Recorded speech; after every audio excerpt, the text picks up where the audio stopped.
Hey guys, today I'm gonna show you how to craft a Shulker Shell in Minecraft. For that, we are going to need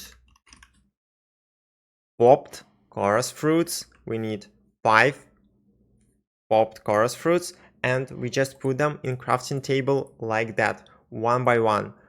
And we've just crafted a Shulker Shell. And you must, guys, how did I actually do that? Because you cannot craft a Shulker Shell in vanilla Minecraft.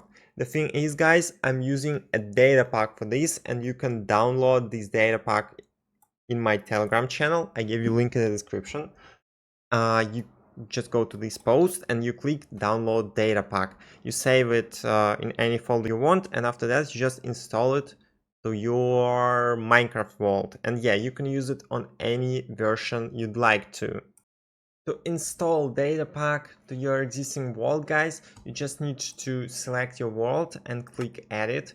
Here we need to open world folder, and the folder is opened. Yeah, and here we can see data packs folder. We need to open this folder, and after that we just need to drag and drop this file that you just saved on your PC. We moved that file to the to the folder, and after that, yeah, that's it basically. The data pack is successfully installed. Thank you for watching, guys. See you next time.